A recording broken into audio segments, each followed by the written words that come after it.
Welcome to day 26, the final mile for Carl's New York City Marathon fundraising series for Covenant House. Today's video will be a lower limb mobility and stretching flow for runners, or if you have tight hips. Regardless of if you run with shoes, minimalist footwear, or barefoot, your stride always begins at the hips and the glutes. As David McHenry wrote in a great article from Runner's World, the core and the hips are where every runner should be starting from if they want to optimise their form, maximise their speed, and reduce their risk for injury. I'll put the link to the article below if you want to read more into it. So let's get into some stretching.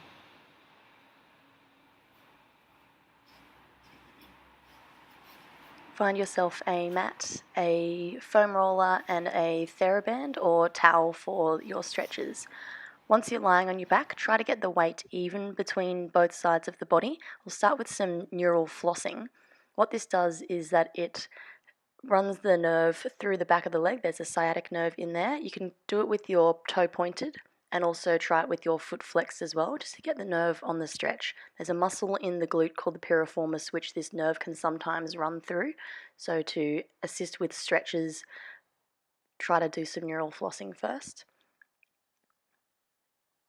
Just try 5 or 6, up to 10. See how you go. It can be stirred up a little bit if you are already tight through the piriformis. And then grab your band. We're going to do a technique called PNF stretching. PNF stands for proprioceptive neuromuscular facilitation, which just makes me sound like a wanker.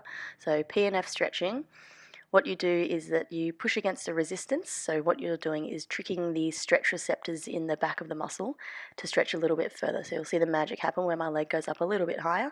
You can also do this with a person, so you can push against someone who is holding your leg up. Try it with the band or with the towel if you have either or ideally a person. Hold the contraction for 5 to 10 seconds and then gently pull the leg back a little bit further to get the optimum stretch. So you're obviously going to do the stretches on both sides of the body. Just be aware that you might feel different between both sides with your hips, with your back, and with your glutes as well. So same thing again, try that nerve flossing, pointing the toe or flexing the foot up, or both. Not too many, try 5, try 10, see how you go. And then using the band, the person, or the towel, try that PNF stretching again. So again, finding your stretch point, and then from there pushing against, contracting against the towel or the band or the person, and then bringing the leg a little bit closer up. So you should feel the stretch get a little bit further each time. There's research to show that PNF stretching versus static stretching is up to 35% more effective with the stretches. So try to stay relaxed through the upper body as well with the stretches, and remember to breathe. So exhale each time you pull the leg a little bit closer to your body. I'm going to go into a bit of a yoga flow now. Start off on all fours, hands shoulder width apart, and then gently rock back into your down dog position. Relax through the shoulders. Try to get the weight even between your hands, and then just walk through your feet so that you're getting a little bit more of a stretch through the Achilles, through the lower back, through the calves, through your hamstrings. And then from there, bending the knee towards the chest, flex through the spine, and then stretch your leg right out and away. So you're getting a little bit of hip extension here as well. This will help to start to warm up through the front of the hip flexors.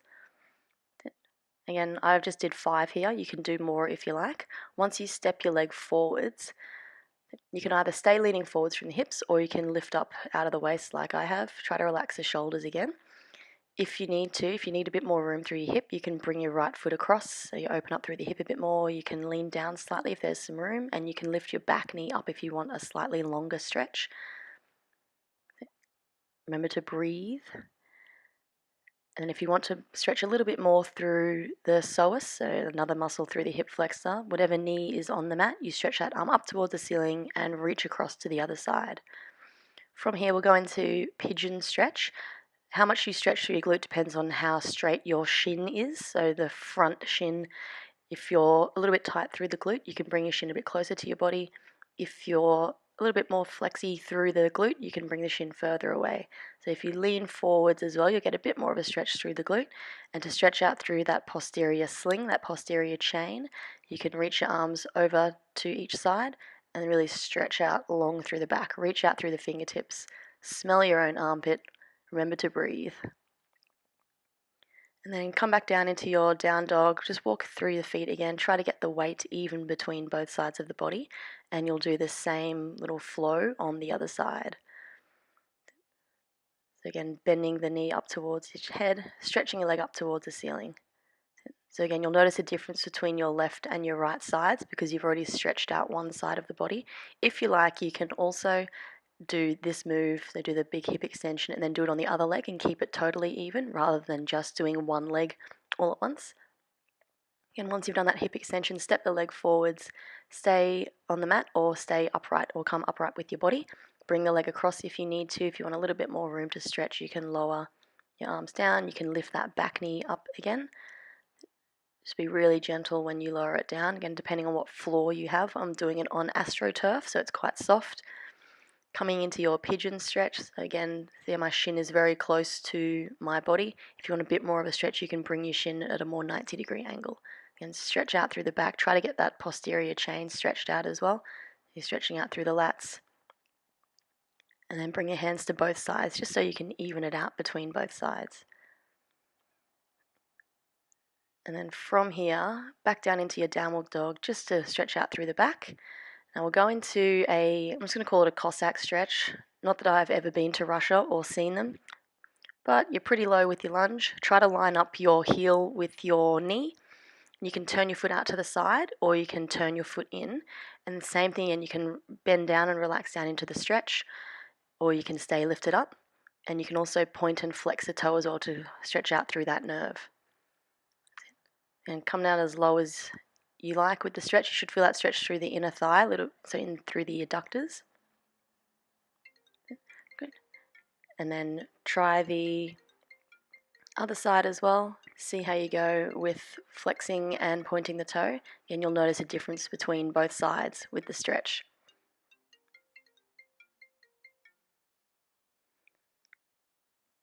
And then from here, come down onto your mat. We'll give your glutes a stretch. So you're crossing your ankle over the knee.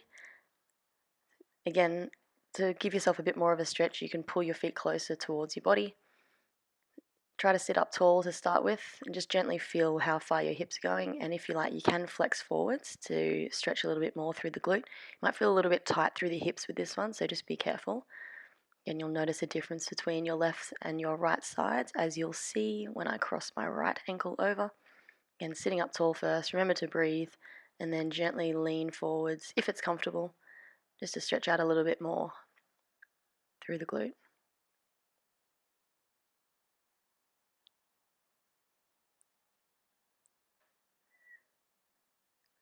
And then from here, we're going to stretch down into a little Z sit position. So this will open up through the hips as well. You can stay upright on both forearms, or you can come all the way down onto your back. So you're crossing the leg and then flicking it back. There we go. So again, you'll notice a difference between your left and your right side with this one. Just be mindful of your lower back with this exercise or with this stretch as well.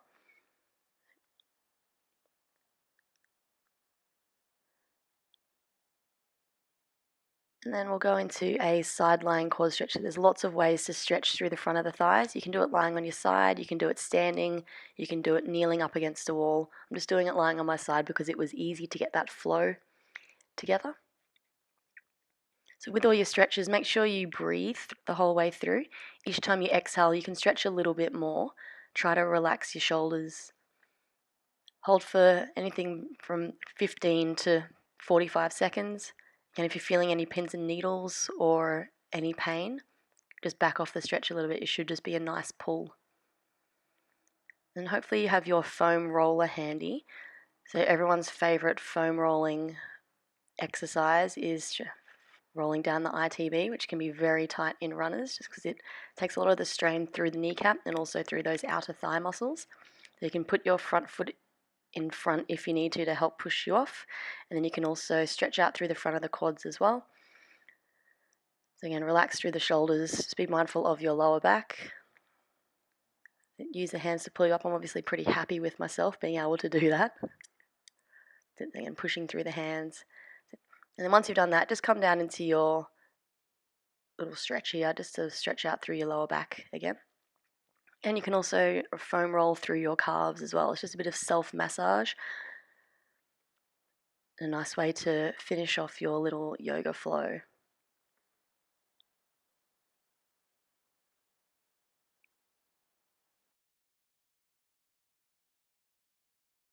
I hope that was a nice flow for all the runners out there, and especially those who are running the New York City Marathon tomorrow. Massive thanks to Chum for the use of her amazing backyard. You've cultivated it well. Tune back in tomorrow for a special message for Carlos.